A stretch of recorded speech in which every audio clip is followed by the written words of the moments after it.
kaga gahari. Ntabwo umuntu ashobora kwizera ibintu bya tombora nyine atazi ibyo ari byo, ngo avuge ngo njye narizeye ntazi ibyo nizera. Mu by'ukuri ibyo ntibyabaho. Rero uko byari bimeze kose, tutitaye kuri tayito, icyo gihe nta kaba gahari. Nanjye rero nuko nari imeze.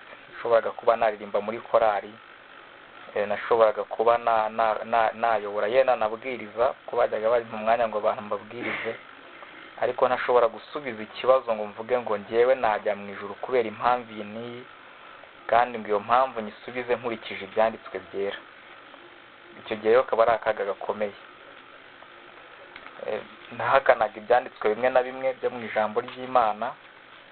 Umuntu yabimbwira yewe kabone nuko byaba bimeze, njye mfite imyumvire yanjye, mfite ukundi kuntu mbyumva, nkabihakana rwose, nkavuga ibyo bintu ntabwo ari uko nguko bivuga, kandi akananyega kitune ngaho niko handitse, sinshike kubyumva. Nuko nari imeze, ariko umwami angirira ubuntu, koresha abantu benshi bagiye batandukanye, twiga muri Bible study, nishurijwe iby'agakiza, ndizera. Uyu munsi rwose ndahamya ntashidikanya, mfite ibyiringiro. Hari indirimbo y'108 ngira ngo ahantu hose tuba tuyizi. Hari umuntu wayiririmbye yavuzemo amagambo akomeye ngo njye ndi umukristo, nzahora ndiwe. Umva ubwo buntu rwose nagiriwe, nakuwe mu byaha. Ndi umukristo, ngo ibyino mu isi ndabihimbye, ndi umwimukira. Umuntu aba umwimukira kubera ko azi ahantu aba arimo kujya, ko hatuye atari iwabo. Ntabwo rero hano ari iwacu. Nshimira Imana yankijije, kandi iryo shimwe ry'agakiza rwose ni iry'Imana yonyine, ntabwo ndifatanyije nayo. Yarankijije, irampindura, impa Umwuka Wera. Atari uko mvuze ngo ndi perfect, ahubwo ari uko mvuze ngo nahinduriwe umutima mfite uhora urwana ujya imbere, ntabwo urwana usubira inyuma. Ngayo nguko rero nakifuje kumva buri muntu, ariko turi benshi, ngo numve ko afite ibyiringiro bizima. Nawe avuga ati nk'ubu ngubu iyi si cyangwa iri juru cyangwa izuba hano rihise ritugwira, nka kumwe bavuga ngo ryigiye hirya gato, noneho rije hafi twese tugahita dushya, umuntu yakimuka ava mu isi ajya mu ijuru. Nibyo byiringiro bizima nakifuje kumva ko buri muntu wese abifite. Ariko n'utabifite nawe abaririze amenye iby'ukuri, byiringirwa ibyo ari byo kandi byizewe, atari bimwe abantu bishuka, atari bwa bugingo wahawe n'umuhanuzi, atari bwa bugingo waboneye kizabonwa, ahubwo ubugingo bwo muri Bibiliya. Akaba ari ubugingo bwo muri Bibiliya koko, uvuga uti ubu ni ubugingo buhoraho. Ibintu ni ibintu byizewe, byavuzwe n'Umwami Yesu, byavuzwe na nyir'ukurema isi n'ijuru. None nibyo bintu niringiye. Ari cyo kintu rwose ubaririza kuruta uko waza kubaririza uburyo badepoza yenda nko muri Mifotra, cyangwa se uburyo badepoza ahandi. Mbere yo kumenya ibyo ngibyo ko ari ingenzi, hari ibindi by'ingenzi biruta ibyo ngibyo ukwiriye kubanza ukamenya, kandi bakaba ubishimikiriye rwose kuruta ikindi kintu. Tugiye kuganira rero urwandiko rwa Timoteyo. Ni umunezero ukomeye. Reka sharing screen then dutangire. Ngira ngo turabanza tunahasome kugira ngo bidufashe. Turabanza tuhasome kugira ngo bidufashe. Ndizera mubasha kureba screen yanjye kandi neza.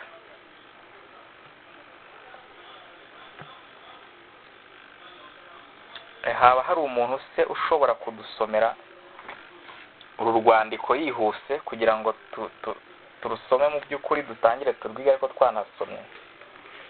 Byumva ibyo byadufasha kugira ngo ni urwandiko ruto, ni ibice 6.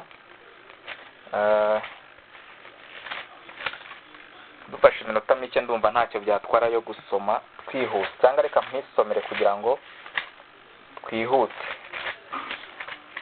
Ariko wenda hagira umuntu ukuraho microphone kugira ngo ntamenya ko nivugisha akavuga ko nta kibazo.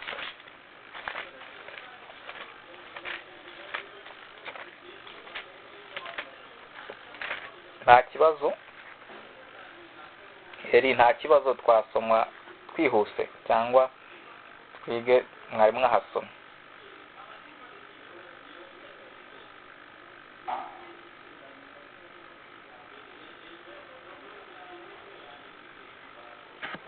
Ntago nakumvise.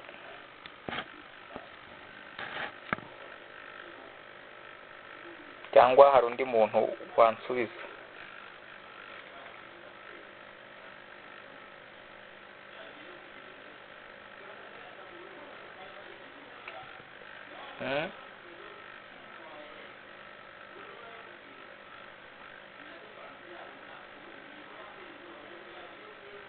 Twasoma twese, yego nibyo byiza kugira ngo bidufashe. Reka dusome, kansome nihuse, mufate biya rwose ntihagire urangara kugira ngo dusomere hamwe.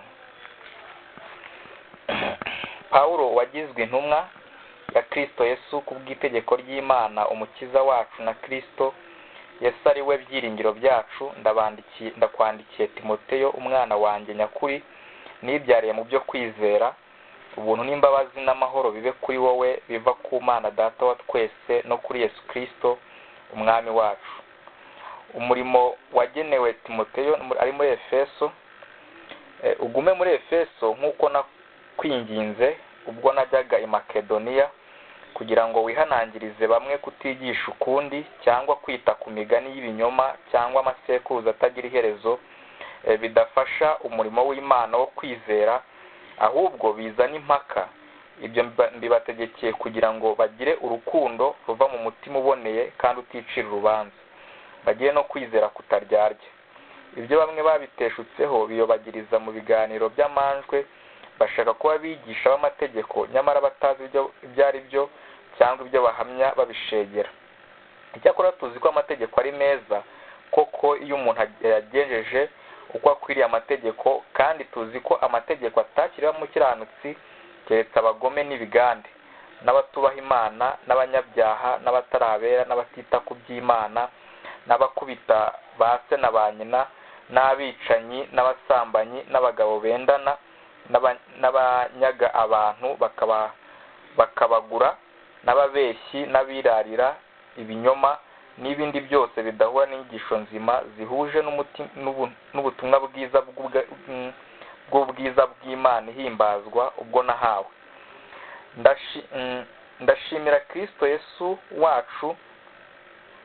Kristo Yesu umwami wacu wambashishije yuko yatekereje ko ndi uwo kwizerwa akangabira umurimo we, nubwo nabanje kuba umutukanyi n'urenganya n'umunyarugomo, ariko narababariwe kuko nabikoze mu bujiji ntarizera. Kandi ubuntu bw'umwami wacu bwarushijeho kunsagirizwa bufatanijwe no kwizera n'urukundo rubonerwa muri Kristo Yesu. Iri jambo niryo kwizerwa rikwiriye kwemerwa rwose yuko Kristo Yesu yazanywe mu isi no gukiza abanyabyaha, muri bo ni njyewe imbere. Ariko icyatumye mbabarirwa ni ukugira ngo Yesu Kristo yerekanire muri njye uw'imbere kwihangana kwe kose, ngo mbe icyitegererezo cy'abazamwizera bagahabwa ubugingo buhoraho. Umwami nyir'ibihe byose udapfa kandi utaboneka, ari we Mana imwe yonyine, ihimbazwe kandi icyubahiro kibi cya iteka ryose. Amen. Mwana wanjye Timoteyo, ndakwihanangiriza nkurikije ubuhanuzi bwa kera bwahanuye ibyawe, kugira ngo buduheshe kurwana intambara nziza, ukomeje kwizera kandi ufite umutima uticira urubanza. Uwo mutima bamwe barawuteshutse bahinduka nk'inkugi imenetse ku byo kwizera. Muri abo ni Homenayo na Alexanderi, abo nahaye Satani kugira ngo babyigireho kudatuka Imana. Igice cya kabiri, ibyo gusabira abantu bose. Irya mbere ya byose, ndaguhugurira kwingingira abantu bose no kubasengera no kubasabira no kubashimira, ariko cyane cyane abami n'abatware bose, kugira ngo duhore mu mahoro tutabona ibyago, twubaha Imana kandi twitonda rwose. Ibyo nibyo byiza byemerwa imbere y'Imana umukiza wacu, ishaka ko abantu bose bakizwa bakamenya ukuri ko hariho Imana imwe kandi hariho umuhuza umwe w'Imana n'abantu, nawe ni umuntu, ari we Yesu Kristo, witangiye kuba inshungu ya bose. Ibyo yahamije mu gihe cyabyo ari cyo cyatumye kiriraho kuba umubwiriza n'intumwa. Ndavuga ukuri simbeshya,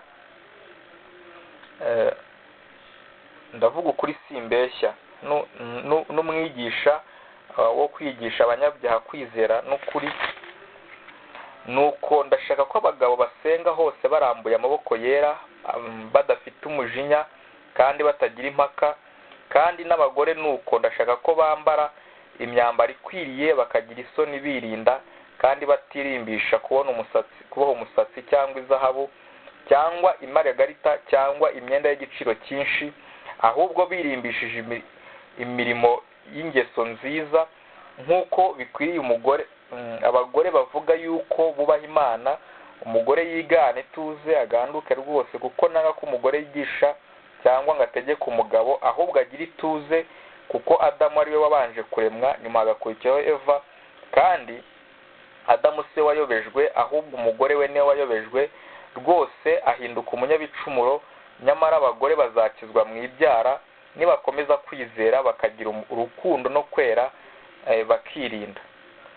Iri jambo ni ryo kwizerwa ngo umuntu nashaka kuba umwepiskopi aba yifuje umurimo mwiza.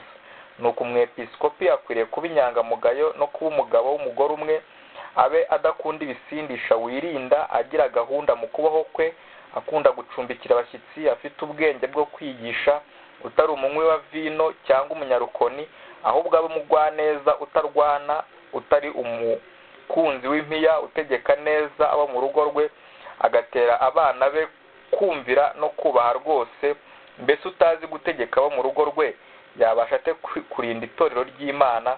Kandi ntakwiriye kuba ahindutse umukristo vuba, kugira ngo atikakaza akagwa agacirwaho iteka Satani yaciriweho, kandi akwiriye gushimwa neza n'abo hanze, kugira ngo adahinyuka akagwa mu mutego wa Satani. Kandi n'abadiyakoni nabo nuko bakwiriye kuba abitonda, batari interaganya cyangwa abamenyereye vino nyinshi bakifuza indamu mbi, ahubwo bakomeza ubwiru bwo kwizera, bafite imitima itabacira urubanza.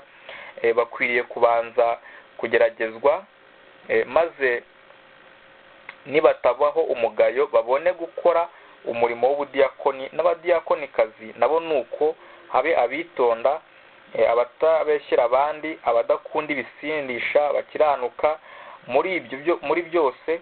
Abadiyakoni babe abagabo b'umugore umwe, bategeka neza abana babo n'abo mu ngo zabo, kuko abakora neza uwo murimo w'ubudiyakoni bibonera umwanya w'icyubahiro mwiza n'ubushizi bw'amanga bwinshi bwo kwizera Yesu Kristo. Nkwandikiye ibyo niringiye ko nzaza kugusura vuba, kandi mbikwandikiye kugira ngo nintinda uzamenye ibikwiriye kugenzerezwa mu nzu y'Imana, ariyo torero ry'Imana ihoraho, ariyo inkingi y'ukuri igushyigikiye. So gushidikanya ubwiru bw'Imana burakomeye cyane. Imana kwerekanwa ifite umubiri, ikagaragara ko ari umukiranutsi mu mwuka, ikabonwa n'abamarayika, ikamamazwa mu banyamahanga, ikizerwa mu isi, ikazamurwa igahabwa ubwiza. Igice cya 4. Ariko umwuka avuga yeruye ati mu bihe bizaza bamwe bazagwa bave mu byizerwa, bite ku myuka iyobya n'inyigisho z'abadayimoni, bayobejwe n'uburyarya bw'abigisha b'abanyabinyoma, bafite inkovu z'ibyaha mu mitima yabo nk'iz'ubushye, babuza kurongorana, baziririza ibyo kurya Imana yaremye, kugira ngo abizera bakamenya ukuri babirye bashima, kuko ibyo Imana yaremye byose ari byiza, ntihariho icyo gutabwa iyo cyakiranywe ishimwe, kuko cyezwa n'ijambo ry'Imana no gusenga. Niwibutsa bene data ibyo, uzaba ubaye umugabura mwiza w'ibya Kristo Yesu, utunzwe n'amagambo yo kwizera n'inyigisho nziza wakurikije. Ariko imigani itari y'Imana y'abakecuru ntukayemere, ahubwo witoze kubaha Imana, ko kwitoza k'umubiri kugira umumaro muri bike, naho kubaha Imana kukagira umumaro kuri byose. Kuko gufite isezerano ry'ubugingo bwa none n'ubuzaza nabwo. Iryo jambo ni ryo kwizerwa kandi rikwiriye kwemerwa rwose, kuko igituma tugoka tukarwana ari uko twiringiye Imana ihoraho, ariyo mukiza w'abantu bose, ariyo ko cyane cyane w'abizera. Ujye utegeka ibyo kandi ubyigishe, ntihakagire uhinyura ubusore bwawe, ahubwo ube icyitegererezo cy'abizera ku byo uvuga no ku ngeso zawe no ku rukundo no ku kwizera no ku mutima uboneye, kugeza aho nzazira. Ujye ugira umwete wo gusoma no guhugura no kwigisha, ntukirengagize impano ikurimo iyo waheshejwe n'ibyahanuwe ubwo warambikagaho ibiganza by'abakuru. Ibyo ujye ubizirikana kandi aba ari byo uhugukiramo kugira ngo kujya mbere kwawe kugaragarire bose. Wirinde ku bwawe no ku nyigisho wigisha uzikomeze, kuko nugira utyo uzikizanya n'abakumva. Ibyo igice cya 5. Ntugacyahe umukuru, ahubwo umuhugure nka so, n'abasore bahugure nka bene so, abagore bakuru bahugure nka ba nyoko, n'abagore bakiri bato n'abakobwa bahugure nka bashiki bawe, ufite umutima utunganye rwose. Wubaha abapfakazi by'ukuri, ariko umupfakazi niba afite abana cyangwa abuzukuru, babanze kwiga kubaha abo mu muryango wabo no kwitura ababyeyi babo, bibakwiriye kugira ngo ibyo ari byo bishimwa imbere y'Imana. Umupfakazi by'ukuri usigaye wenyine yiringira Imana, akomeza kwinginga no gusenga ku manywa na nijoro, ariko uwidamarira abapfuye ahagaze. Ubategeka ibyo kugira ngo batabaho umugayo, ariko niba umuntu adatunga abe cyane cyane abo mu rugo rwe, aba yihakanye ibyizerwa kandi ababaye mubi hanyuma y'utizera. Ntihakagire umupfakazi wandikwa keretse amaze imyaka 60 avutse, akaba yarashyingiwe umugabo umwe gusa, agashimirwa imirimo myiza, niba yareraga abana, yaracumbikiraga abashyitsi, yarozaga ibirenge by'abera, yarafashaga abababaye, agashishikarira gukurikiza imirimo myiza yose. Ariko abapfakazi bato ntukemere ko bandikwa, kuko iyo bamaze kwidamarira baharika Kristo, bakifuza gucyurwa, bakagibwaho n'urubanza, kuko bavuye mu isezerano ryabo rya mbere. Kandi uretse ibyo biga no kugira ubute, bakagenda imihana, nyamara si abanyabute gusa, ahubwo kandi ni abanyamazimwe, ntibakazitereyemo, bavuga ibidakwiriye. Nicyo gituma nshaka ko abapfakazi bato bashyingirwa, bakabyara abana, bagategeka ingo zabo, ntibahe abanzi urwitwazo rwo kudutuka, kuko n'ubu bamwe bamaze guteshuka inzira ngo bakurikize Satani. Nihagira uwizera w'umugabo cyangwa w'umugore ufite indushyi z'abapfakazi, abafashe kugira ngo itorero ritaremererwa, ahubwo ribone uko rifasha abapfakazi nyakuri. Abakuru b'itorero batwarwa neza, batekerezwe ko bakwiriye guhabwa icyubahiro inshuro ebyiri, ariko cyane cyane abarushywa no kuvuga ijambo ry'Imana no kwigisha, kuko ibyanditswe bivuga ngo ntugahambire umunwa w'inkihonyora, kandi ngo umukozi akwiriye guhembwa. Ntukemerere ikirego ku mukuru hatariho abagabo 2 cyangwa 3. Abakora ibyaha ubahanire mu maso ya bose, kugira ngo abandi nabo batinye. Ndakwihanangiriza imbere y'Imana na Yesu Kristo n'abamarayika batoranijwe, kugira ngo witondere ibyo udaca urwumwe, cyangwa ngo ugire ubwo uca urwa kibera. Ntukihutire kugira uwo urambikaho ibiganza, kandi ntugafatanye n'ibyaha by'abandi, ahubwo wirinde kuba intungane. Uhereye none reka kunywa amazi gusa, ahubwo unywe vino nke, kubw'inda kuko urwaragura. Ibyaha by'abantu bamwe bigaragara hakiri kare, bikabakururira mu rubanza, naho iby'abandi bizagaragara hanyuma. Uko niko n'imirimo myiza igaragara hakiri kare, ndetse n'itagaragara nayo ntishobora guhishwa iteka. Igice cya 6. Abagaragu b'imbata bajye batekereza ko bashebuja bakwiye kubahwa rwose, kugira ngo izina ry'Imana n'inyigisho zacu bidatukwa. Kandi abafite bashebuja bizera ko be kubasuzuguzwa n'uko ari bene data, ahubwo barusheho kubakorera, kuko abagirirwa uwo mumaro ari abizera n'abakundwa. Ujye wigisha ibyo ubibahugure. Nihagira uwigisha ukundi, ntiyemere amagambo mazima y'Umwami wacu Yesu Kristo n'inyigisho bihura no kubaha Imana. Aba yikakarije kwihimbaza ari ntacyo azi, ahubwo ashishikazwa no kubaza ibibazo, akagira n'intambara z'amagambo zivamo ishyari n'intonganya n'ibitutsi no gukeka ibibi n'impaka z'abantu bononekaye ubwenge bakamyemo ukuri, bibwira ko kubaha Imana ari inzira yo kubona indamu. Icyakora ko kubaha Imana yo gufatanyije no kugira umutima unyuzwe kuvamo inyungu nyinshi, kuko ari ntacyo twazanye mu isi kandi ntacyo tubasha kuzayivanamo. Ariko ubwo dufite ibyo kurya n'imyambaro biduhagije, tunyurwe nabyo, kuko abifuza kuba abatunzi bagwa mu moshya no mu mutego no mu irari ryinshi ry'ubupfu ryangiza rikaroha abantu mu bibahenebereza bikabarimbuza. Kuko gukunda impiya ari umuzi w'ibibi byose. Hariho abantu bamwe bazirarikiye barayoba, bava mu byo kwizerwa, bihandisha imibabaro myinshi. Ariko wehoho muntu w'Imana, ujye uhunga ibyo, ahubwo ukurikize gukiranuka, kubaha Imana, kwizera, urukundo, kwihangana n'ubugwaneza. Ujye urwana intambara nziza yo kwizera, usingire ubugingo buhoraho ubwo wahamagariwe, ukabwaturira kwatura kwiza imbere y'abahamya benshi, no kwihanangiriza mu maso y'Imana ibeshaho byose, no mu maso ya Kristo wahamije kwatura kwiza imbere ya Ponsiyo Pilato. Witondere itegeko, ntugire ikizinga habe n'umugayo, kugeza ku kuboneka k'umwami wacu Yesu Kristo kuzerekanwa mu gihe cyako.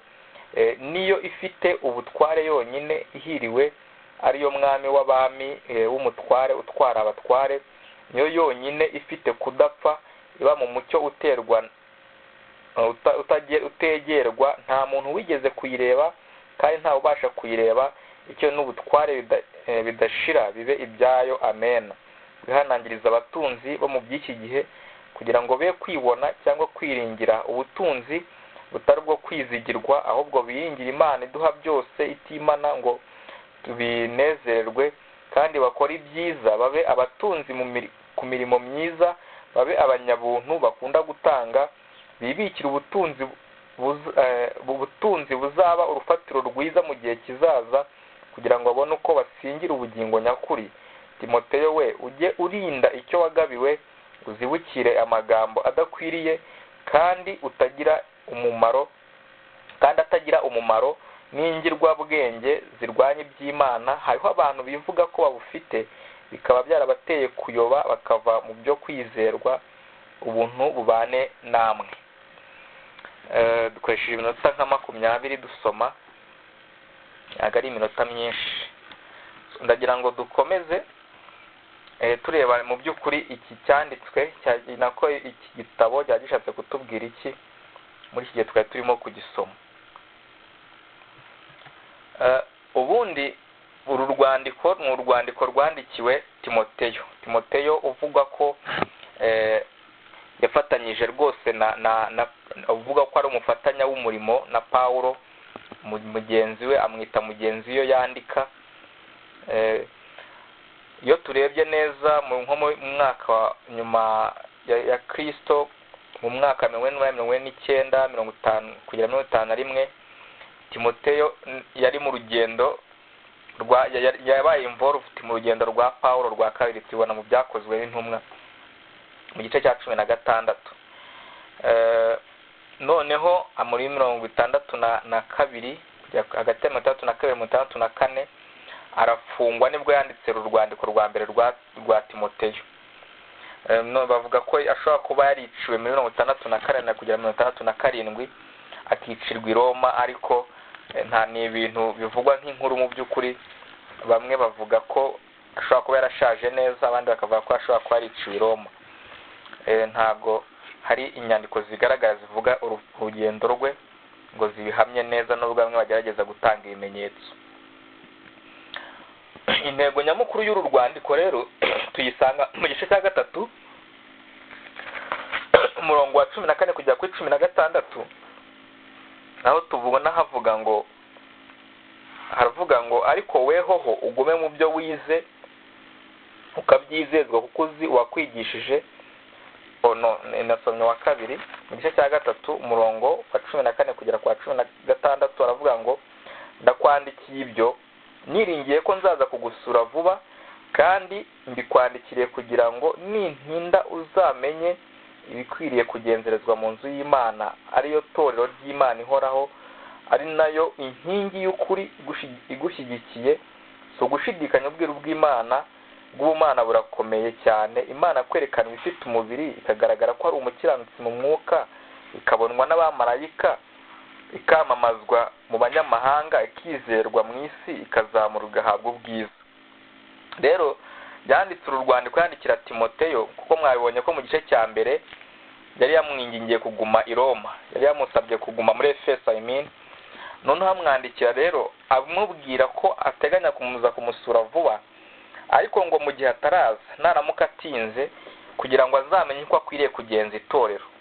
Bigaragare ko rero yari asigaye nk'umuyobozi ahari ubwo butwari bwo kuyobora itorero ryo muri Efeso, ariko akiri muto, akiri umusore muto nk'uko bigaragara neza muri izi nzandiko yandika, urwa mbere n'urwa kabiri, ariko none akamubwira ko akwiye kugenza ingeri zose ziri muri iryo torero. Rero uru rwandiko rwandikiwe Timoteyo agamijwe kugira ngo abwirwe Pawulo amuhugura ukuntu akwiriye kugenza itorero mu gihe yaba atinze kuza kumusura, mu gihe yaba atinze gusura itorero ryo muri Efeso, amenye ko akwiriye kuba agenza ingeri zose ziri muri iryo torero. Rero uru rwandiko tubona batangira basuhuza mu gice cya mbere umurongo wa mbere kugera ku wa kabiri.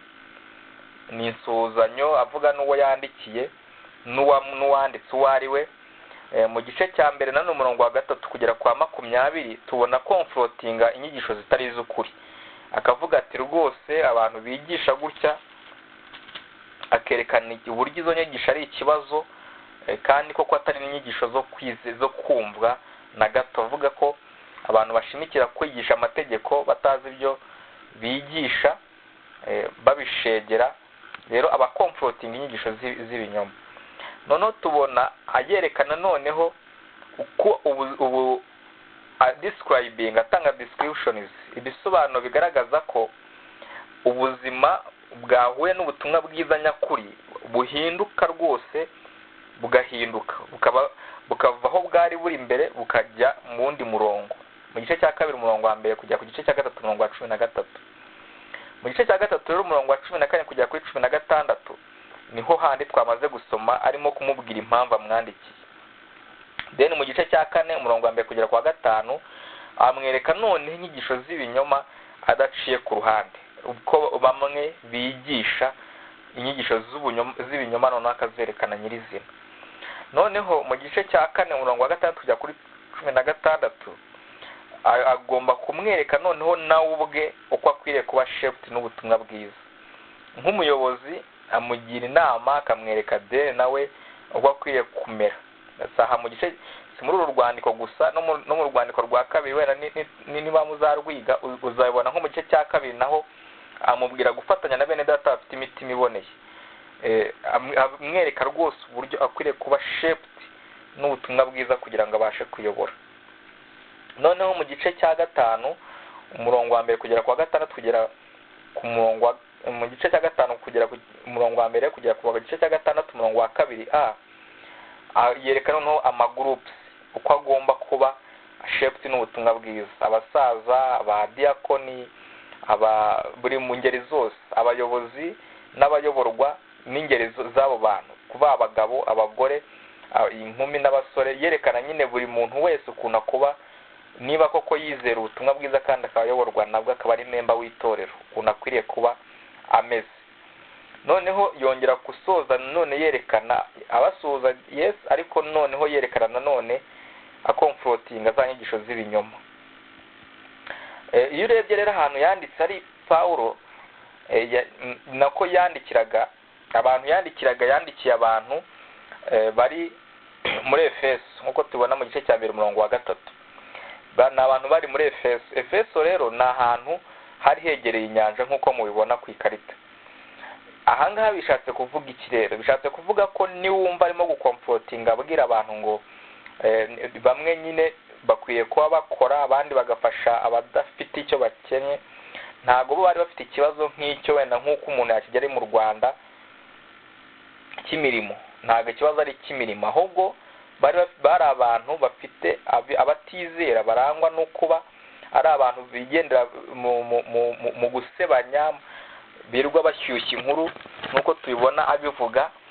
Aho ubona abasaza n'abakecuru babwira ati rwose kuba badakunda vino kuko babaga bafite umusaruro uwo muke bafite. Rero aho kugira ngo bashishikare no gushaka undi, cyangwa ngo habe hari urubyiruko rushobora kuba rwakora, aho ugasanga bo noneho ntibafite n'ishyaka ryo kubikora kugira ngo bafashe ba bandi nk'abapfakazi n'abandi badafite kirengera, badafite ubushobozi. Ni ahantu rero hari hegereye amazi, hafite amafi, hafite nyine uburobyi, hafite iyo abantu begereye ku mazi bafite n'uburumbuke.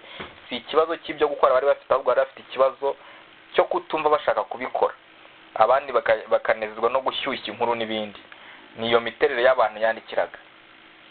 Harimo rero amagambo amwe n'amwe agiye asa nk'amagambo akomeye gusobanukirwa.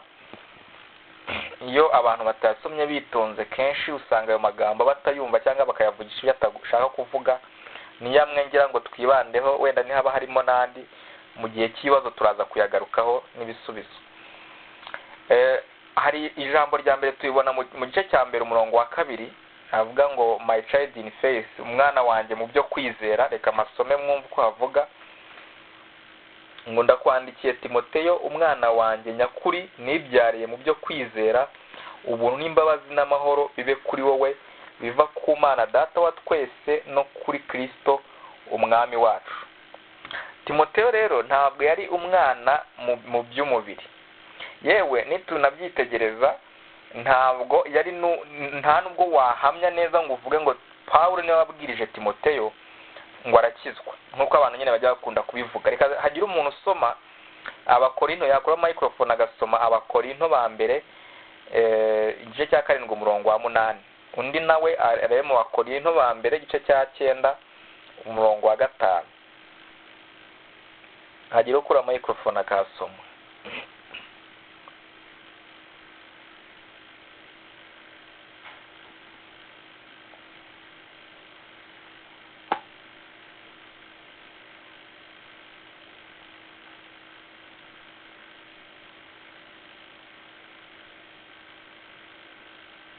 Hagira ukura microphone agasoma.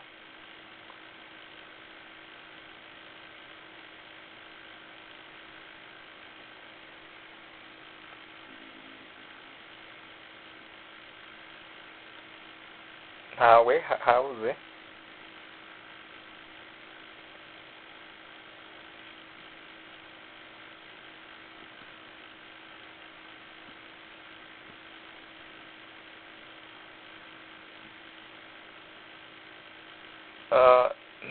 Ntago muvuga ngo numve, sinzi ikibazo kirimo.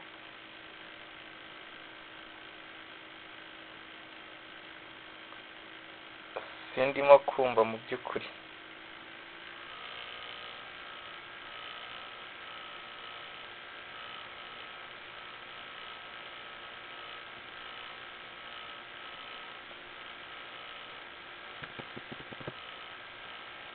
Abandi barabasha kumva?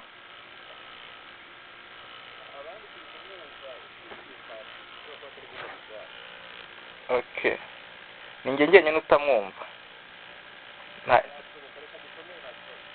Nta kibazo.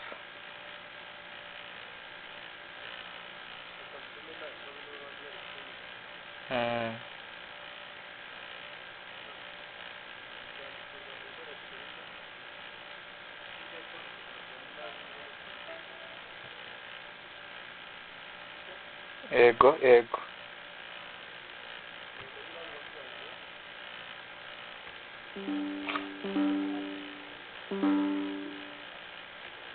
yagarura icyo niba ariho ndavuga igice cya 2 umurongo wa 8. Ego. Ndavuga ngo abatararongorana kandi n'abapfakazi ndababwira yuko icyiza kuri bo ari uko bagumye kumera nkanjye. Urabona rwose ko hano hatwereka ko Pawulo arimo kubwira abantu ko icyiza ari uko baguma kumera nkawe, nk'umuntu utarabaye mu bigendanye n'urushako.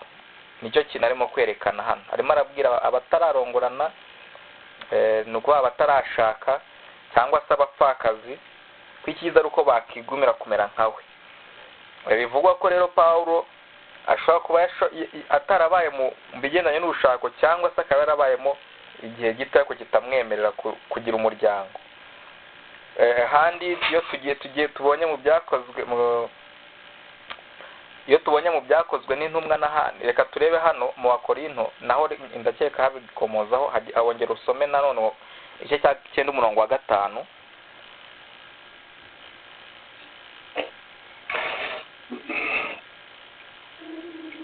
reka dusome igice cya 9 umurongo wa 5 mu rwandiko rwa mbere rw'Abakorinto.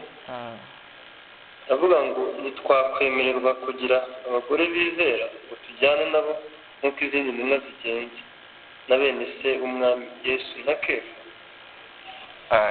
urumva ko nawe icyakomozagaho mu by'ukuri ni uko ingendo ze niwe wari waribujije nyine gushaka umugore. Ntabwo Timoteyo yari umwana wa Pawulo, nk'uko nyine abantu hamwe bajya bavuga ati Timoteyo umwana wa Pawulo. Ntabwo yari umwana wa Pawulo muri ubu buryo turimo kuvuga. Irindi jambo tubona nuko nanone icyo bishatse kuvuga hano nuko bishoboka ko Pawulo yahuye na Timoteyo yaramaze kwizera.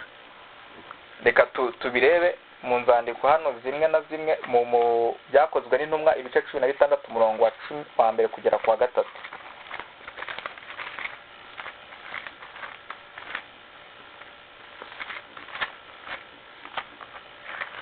16 umurongo wa mbere kugera ku wa 3. nuko agera i Derube n'i Lusitira, hariyo umwigisha witwaga Timoteyo, umwana w'umuyudakazi wizeye. ariko se yari umugiriki, yashingaga na bene data b'i Lusitira n'abo muri Ikoniyo. uwo Pawulo ashaka ko bajyana, nuko aramujyana aramukeba ku bw'abayuda bari bahari, kuko bose bari bazi yuko se ari umugiriki. urumva muri iki gihe rero kubona nyine umuntu nka Timoteyo utari warakebwe kandi noneho mama we yizera na nyirakuru. Reka twongere tubirebe muri Timoteyo wa 2 ibice 3 umurongo wa 15. Timoteyo wa 2 ibice 3 umurongo wa 15 haravuga ngo kandi tuzi yuko uhereye mu buto bwawe wamenyaga ibyanditswe byera bibasha kukumenyesha ubwenge bwo kukuzanira agakiza gaheshwa no kwizera Yesu Kristo. urumva ikintu noneho hano baba banavuga nuko Timoteyo uwamwigishije kwizera kwabanje kuba muri nyirakuru Lois, kuba no muri nyina unique. nibyo rero hano tuvuga kubona umuntu wanganaga nka Timoteyo wari urubyiruko utarakebwa, mama we yarizeraga na nyirakuru yarizeraga. ntabwo ubundi birireye, ntabwo ari ikintu gisanzwe. probably ko ashobora kuba yaretse gukebwa nyine kuko yumvaga nta mumaro, yari yarabyize abizi ko nta mumaro wo gukebwa nyine byakinye cyahawe Aburahamu, bitagiraga ihuriro no kwizera Yesu Kristo. rero Pawulo agezeyo aramukunda, yifuza ko bajyana urwo rugendo. ariko abayuda nyine bamwe bamuhatira gukebwa kugira ngo birinde, then arabakeba nubwo nyine bari bazi ko nta kamaro. hamwe mu nzandiko zimwe Pawulo aravuga ati ntimwirirwe mukebwa kuko nimukebwa ntacyo kizabamarira, nko mu Bagalatiya. ariko aha yaramukebye kuko n'ubundi yabonaga biri bubangamira ubutumwa bwiza, aramukeba kuko n'ubundi nta kindi yabonaga byongeraho kugira ngo abone uko ababwiriza. nubwo byageze nyine intambara ntizibure kuvuka. rero urabona ko Timoteyo yavuga ngo ni umwana wanjye mu byo kwizera, abashingira cyane cyane ku mubano bari babanye. ntabwo abashingira ku itangiro ryo kwizera kwa Timoteyo, nta nubwo abashingira ku isano Timoteyo baba bafitanye, kubera ko Timoteyo rwose yakuze aba discipled na mama we, wabwirijwe nawe n'undi muntu nyirakuru wizeye ubutumwa bwiza. irindi jambo abantu kenshi bakunda kwitiranya ni riri mu gice cya 2 umurongo wa 3 kugera ku wa 4, aho Pawulo avuga ngo irya mbere igice cya 2 umurongo Timoteyo wa mbere igice cya 2 umurongo wa 3 kugera ku wa 4. ibyo nibyo byiza byemerwa imbere y'Imana umukiza wacu, ishaka ko abantu bose bakizwa bakamenya ukuri, kuko hariho Imana imwe kandi hariho umuhuza umwe w'Imana n'abantu, nawe ni umuntu ari we Yesu Kristo. aha naho ni ahantu nyine abantu bagira misunderstanding imwe ivuga ngo Imana ni gute yavuga gutya kandi Yesu yaravuze intore z'Imana ko arizo zizakizwa. Rwose habaho misunderstanding, ariko ukuri guhari nuko nyine hano bihura neza n'ibyo Petero avuga mu gice cya 17 umurongo wa 29 kujya ku 31. Rwose hano abavuga abantu bose. Reka tuhasome mwumve. Imana ishaka ko abantu bose, mu yandi magambo, yategekeye amahanga yose n'abantu bose kwihana. Ibi nyine icyo bishatse kuvuga nuko mu mahanga yose uruhinja rwose rugeze ku isi. Hano hari icyo twita first will of God, niko wavuga. Ntabwo hariho second, ahubwo nuko hariho the predestined will of God, ariko hakabaho na first will to all people. Hariho guhamagara ko y'Imana no gutegeka ko Imana kubizeye ku bantu bose baremwe kumvira Kristo. Ariko kubera ko abantu batabishoboye, hakabaho nanone cy'Imana ibikoraho. Ariko mbere yo kugira iki bikoraho, ni byingibi rero Paulo ababwira Timoteyo. Reka turebe ibyakozwe n'umwa igice cya 17 umurongo wa 29. Ndaje masobanure neza hano icyo havuga. Haravuga 17:29 haravuga ngo nuko rero ubwo turi urubyaro rw'Imana ntidukwiriye kwibwira yuko Imana isa n'izahabu cyangwa ifeza cyangwa ibuye cyangwa ikindi kibajwe n'ubukorikori bw'abantu n'ubwenge bwayo, nuko iyo minsi yo kujijwa yarayirengagije, ariko noneho itegeka abantu bose bari hose kwihana, kuko yashyizeho umunsi wo guciraho urubanza rw'ukuri rw'abari mu isi bose, izarucisha umuntu yatoranije, kandi ibyo yabihamirije abantu bose ubwo yamuzuye. Ni ukuvuga ngo ni bande bahamirijwe ko Yesu yazutse? Ni abantu bose. Ni bande bategetswe ahantu hose mu mahanga yose kwihana? Ni abantu bose. Ibi rero nibyo Paulo avuga. Ni ukuvuga ngo Timoteyo nawe nk'uko nyine undi mukristo wese yatumwe ku bantu bose, ariko icyo kugena abakizwa ni icy'Imana. Ntago agomba gutandukanya abo bantu abwiriza, ntabwo agomba gutandukanya abo bantu asengera. Abantu bose bari muri memba za caca, atitaye ngo hari abazakizwa n'abatazakizwa. Ahamagariwe kubasengera, n'abantu bose bari muri Efeso nyine ahamagariwe kubasengera, kubingingira, kugeza igihe azabona umuntu wa nyuma aviremo umwuka akavuga ngo uyu muntu apfuye atizera, n'ubundi ntari mu ntore z'Imana, uyu apfuye yizera, yagiriwe buntu na Kristo. Icyo nicyo rero mbere yuko bigera aho ngaho yahamagariwe gusengera abantu no kubingingira. Aha rero abantu bose bavuga ni abantu bose bari mu isi. Kubera iki? Kubera ko nta muntu watwarwa mu rubanza mu ijuru atari uko yategetswe ikintu ntagikore. Ntago rero urumva ko bitabaho. Impamvu Imana ikondemninga abantu nuko yabasabye kwizera Kristo, yabategetse kwizera Kristo abaremwe bose, birabananira. Reka twongere turebe Abaroma, hashobora kudufasha nyine kugira icyo twumva hano. Abaroma ibice 3 umurongo wa 9 kugera ku wa 12. Abaroma ibice 3 umurongo wa 9 kugera ku wa 12.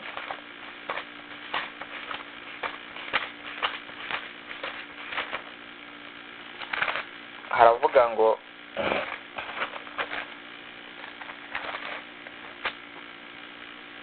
nuko tuvuga iki? Mbese turabaruta? Oya da, habe na gato, kuko tumaze guhamya Abayuda n'Abagiriki yuko bose batwarwa n'ibyaha.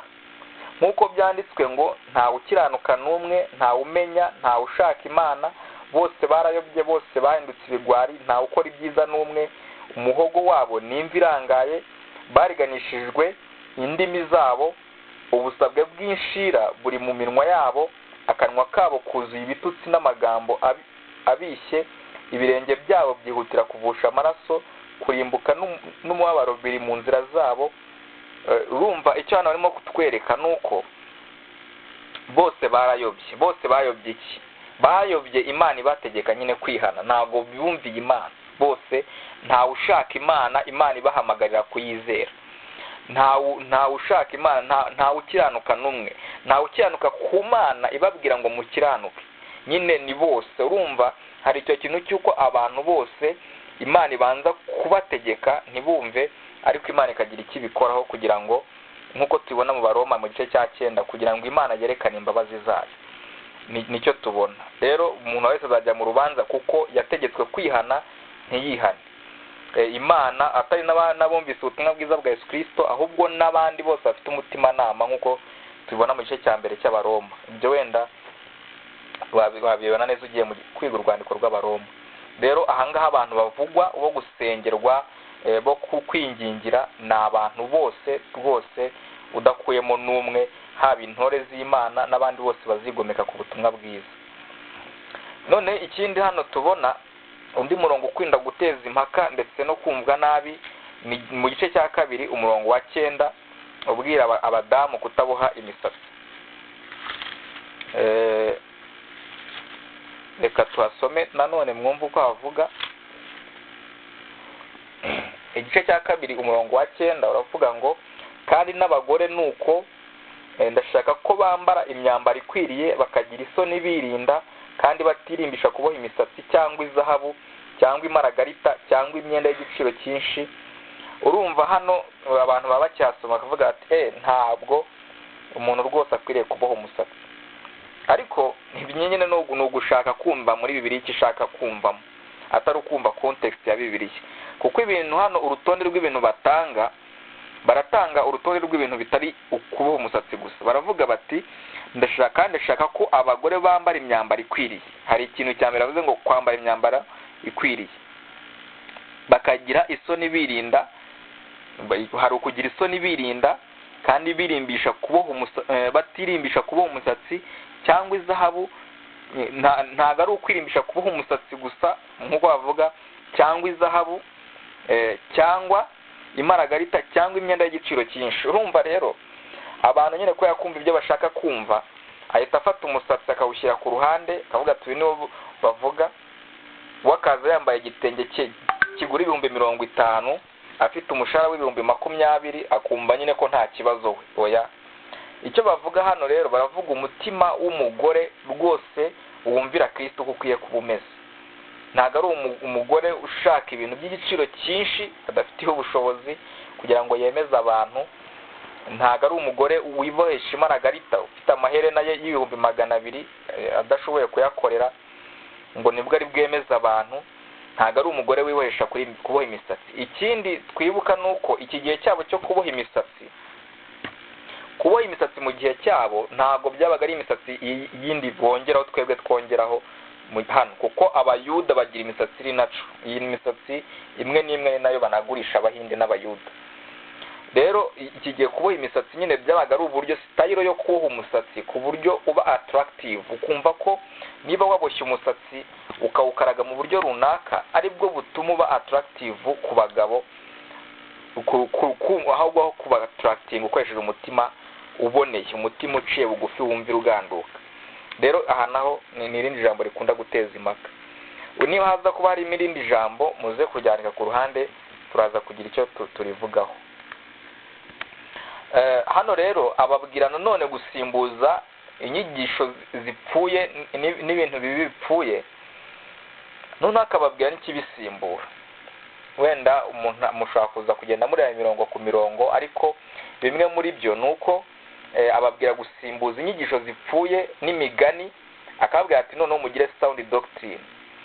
Sound doctrine uvuga ngo Timoteyo kugira ngo aze kuyobora itorero rizima, ntabwo ari kubuze ngo abe umuyobozi mwiza. Hari icyo ubundi bita leadership case. Leadership case ni ukuvuga ngo kugira ngo umuntu abe umuyobozi mwiza, abantu bamwe bandika ibitabo bagakoresha ijambo ryitwa leadership case. Leadership case ni ukuvuga ngo iyo case ni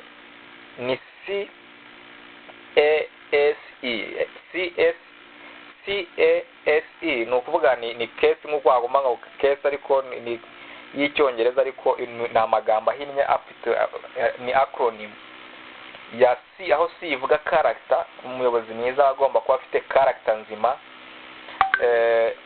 Noneho A ikavuga attitude nayo ijya kumera nka character, ariko noneho dufashe urugero, character ni ukuvuga ngo ni umuntu wirinda nk'uko tubona hano muri Timoteyo, ariko iyo tugeze kuri attitude noneho ni umuntu utari judgmental.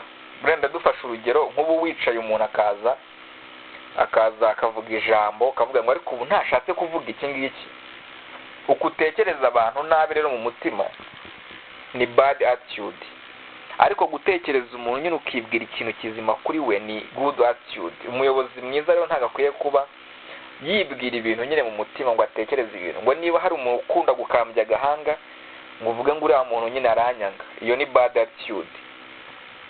Ikindi rero bavuga ni ivuga skills. Umuyobozi nuko bagomba kuba afite skills. Ikavuga experience. Noneho ibyo bintu zo skills ufite noneho ukazikoresha muri experience, zihura na experience maze uyobora ukaba umuyobozi mwiza. Ahangaha rero icyo tubona nyine Paulo agenda kwikomozaho ibyo bintu ngo tubivuze, wenda nka experience yo ntago Timotheo yaba yifite, ariko agenda bikomozaho bimwe na bimwe. Ariko kimwe mu byo akomozaho ntabwo hano arimo kumubwira noneho ngo ugire skills mu bundi buryo butandukanye, ahubwo yamubwira ngo gira sound doctrine, nuba ngo igisha abantu inyigisho nzima. Nk'umuyobozi hari ibintu ashingiye akamubwira ati igisha abantu inyigisho nzima. Rero no gufata za nyigisho z'ibinyoma akazisimbuza inyigisho nzima kugira ngo abafite sound doctrine, abafite doctrine nzima zigishwa ubwoko ayoboye. Ikindi ni ukwirinda speculations and meaningless talk, ni ukuvuga amagambo y'ibinyoma, ahubwo akayasimbuza stewardship from faith, ni ukuvuga kuba igisonga ariko abantu bakajya bakorerana ariko biturutse mu kwizera. Ikindi kwirinda gusebanya, kudakurikiza amategeko bakabihinduza, noneho bikahindusimburwa na righteous living, kubaho ubuzima bukiranuka rwose. Noneho akakwizera n'umutima nama, birinde uburyarya n'ibinyoma, babisimbuze umutima wizera uvuga ukuri. Birinde ubusambo no gukunda amafaranga, ahubwo babisimbuze kunyurwa mu bumana, mu buryo yo kwizera gufatanyijwe n'umutima unyuzwe bibyara inyungu nyinshi. Kugira umutima unyuzwe, kwirinda impaka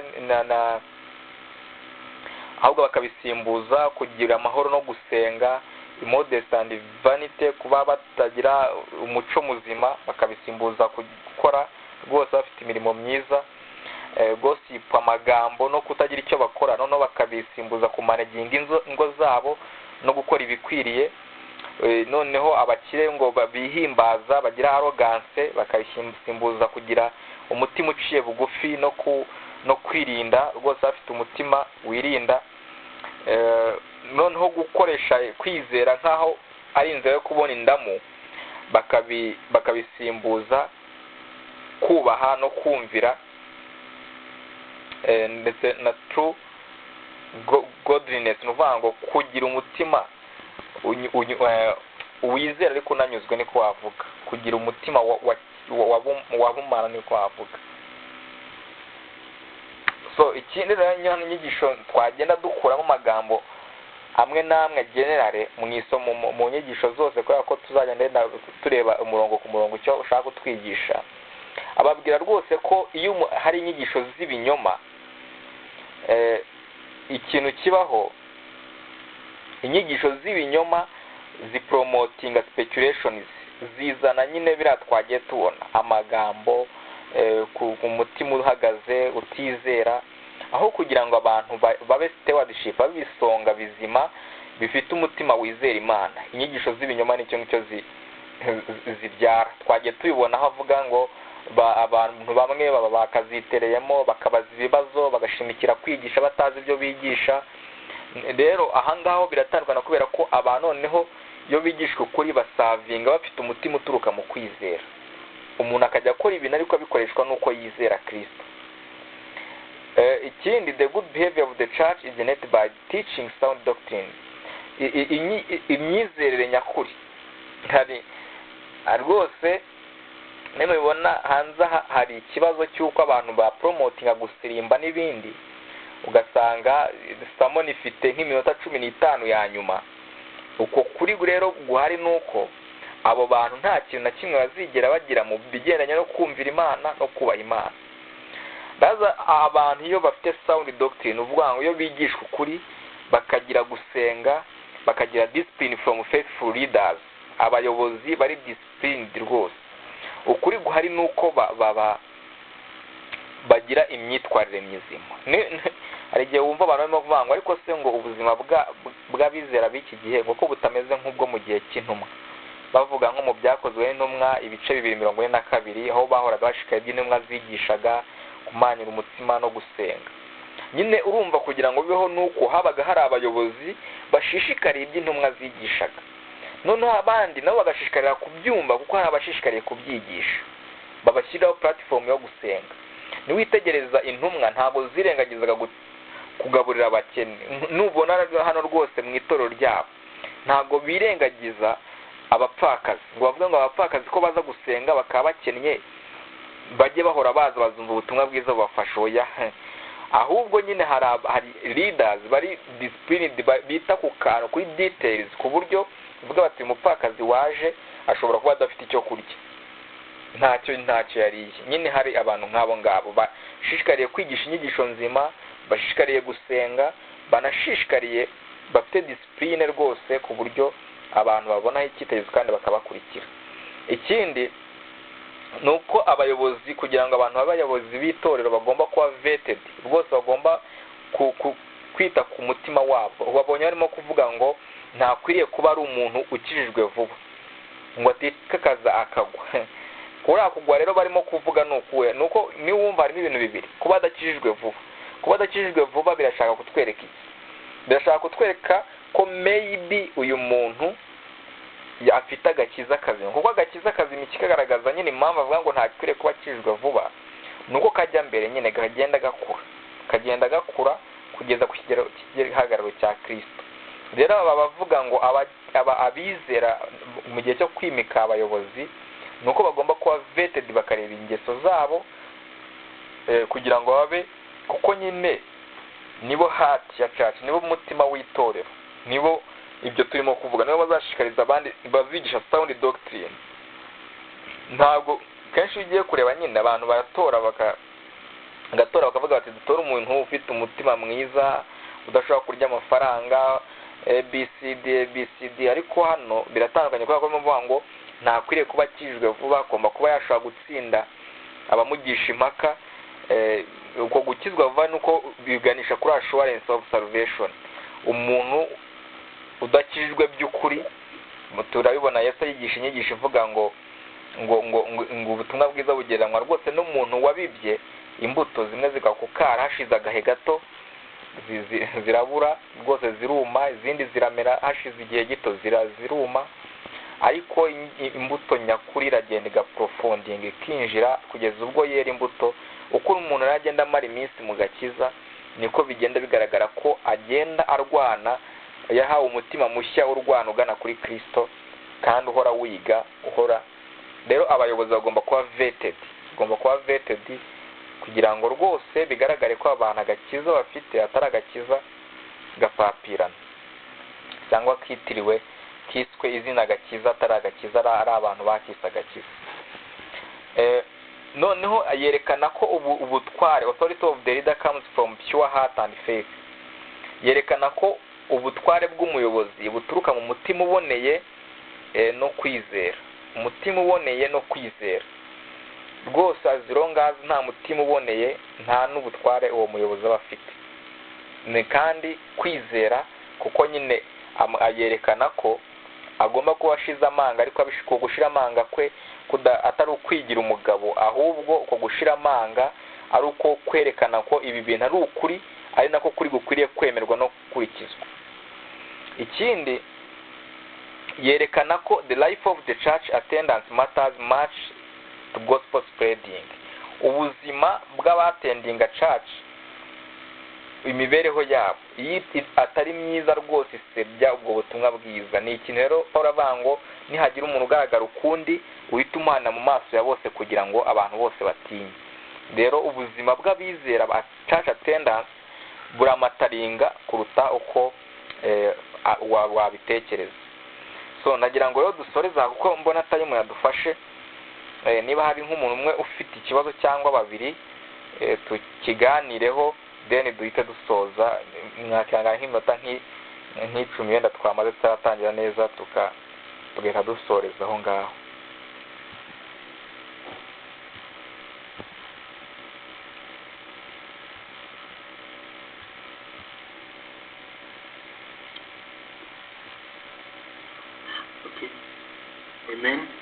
Amen. Urakoze cyane kudusharinga. Tugeze mu mwanya w'ibibazo. Umuntu waba ufite ikibazo yabaza ni karibu.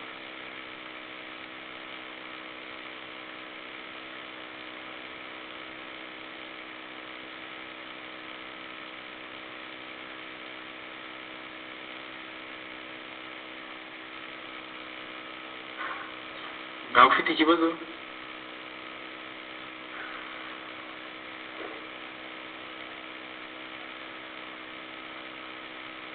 Wazamura ukuboko ukabaza.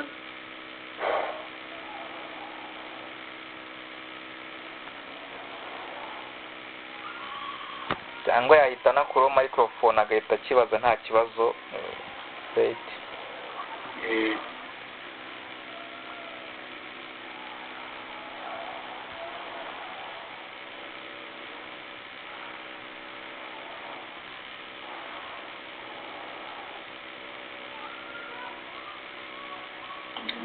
Niba nawe twaza gufata umwanya tugasenga tugasoza, niba nta muntu ufite ikibazo. Hari kimwe ngira ngo cyari kibajijwe, igihe cyavuga ngo ni ukubera iki umuntu utari kandebe, ni ukubera iki umuntu utari umuyobozi nka Timoteyo akwiye kwiga uru rwandiko. Ni ikibazo cyiza. Impamvu ni uko twiga ubutumwa bwiza. Iyo mu nzandiko nyinshi ubona Pawulo yandika, ubundi bitangira kumva impamvu Isirayeli yatoranijwe, kubera ko mu gice cya 12 cy'itangiriro ku murongo wa 3, uretse na Isirayeli na Abrahamu, Imana yerekana ko yamuhamagaye igamije guha umugisha amahanga yose. Ni ukuvuga ngo amahanga yose akazaherwa umugisha muri we. Ahandi iyo twigiye imbere nko mu Baroma n'ahandi, bagenda berekana avangwa ese twebwe turuta, n'uvangwa abayuda baruta abagira iki, ese turabaruta muyada, ngo kuko tumaze guhamya ko abantu bose batwarwa n'ibyaha. Aho rero iyo tuhageranyije kwegeranya, hatwereka ko Isiraheli yatoranyijwe nka sampo ntoya. Ni ukuvuga ngo yatoranyijwe nk'abantu batoya bahagarariye abandi. Ntago Imana yari ikeneye gufata abantu bose ngo igirane na bibihe kugira ngo ize, ahubwo yatoranyije Isiraheli igamije kwerekana umutima w'abantu bose uko umeze ku isi yose. Ni ukuvuga ngo umutima w'umuntu uri muri Isiraheli n'umutima w'umuntu uri mu Rwanda, rwose abo bantu bameze kimwe. N'ikimenyimenyi, iyo urebye nk'abari abantu bari mu butayu, barangwaga no kuba batizera, Imana ibaha amahano ntibayizere. Ntago bitandukanye n'umunyarwanda, Imana ishobora guha akazi akambere karangira akiheba ngo aka kabiri nikazaboneka. Rero bikwereka ko imitima yabo yari imeze kimwe, n'ibyo bakwiriye kwiga nabyo ni bimwe, uretse imico itandukana nko kuvuga ngo aba bantu bari muco n'uyu, ibyo dukwiriye kureba wenda akaba ari byo tumenye uko umuco wabo tukageranya no kumenya umuco wacu, ariko imitima y'abantu bose itekereza kimwe.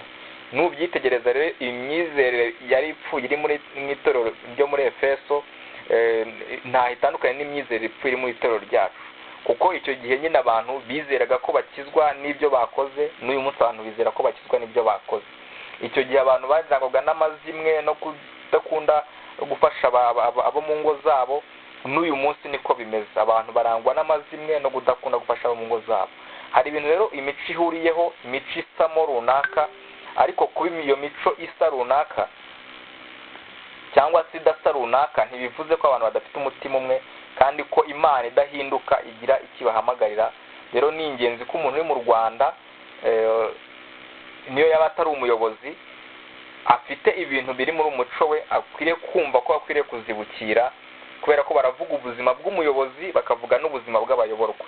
Ni ingenzi rero kwigura u Rwanda, ko waba uri umuyobozi waba utari umuyobozi, kubera ko bavugamo uko abantu bakwiriye kuba bumvira ababyeyi, bavugamo uko abagabo bakwiriye kuba bameze, ndetse n'abantu. Ikindi noneho cy'ingenzi ni uko n'abayobozi batorwaga bavaga muri sampo y'abantu bamaze igihe bizera. Ni ukuvuga ngo bavuga bati nujya gutora umuyobozi urebe umuntu umukristo ugenda gutya. Ubwo nyine bivuze ko uwo muyobozi batora ni umukristo usanzwe uyizera Kristo, ari muri iyo sampo y'abantu basanzwe bizera Kristo. Rero uru rwandiko ruvuga uko abo bantu basanzwe bizera Kristo ko bakwiye kuba bameze. Rero urumva ko uru rwandiko rugera ku bantu bose, specifically rukaza kuvuga aba leaders nka Timoteyo, ariko rwabanje no kuvuga abo bavetinga mu rwango bagenzuramo n'ibandi ubundi. Urakoze cyane.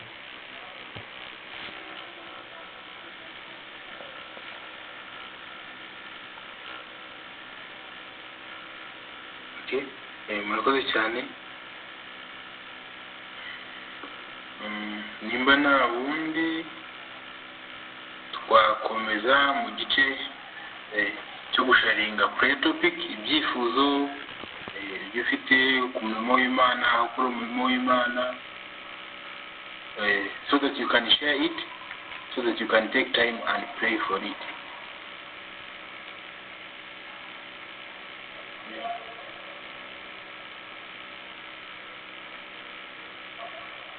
Ni ugusharinga prayer topic, icyifuzo ufite tukagisengera hamwe.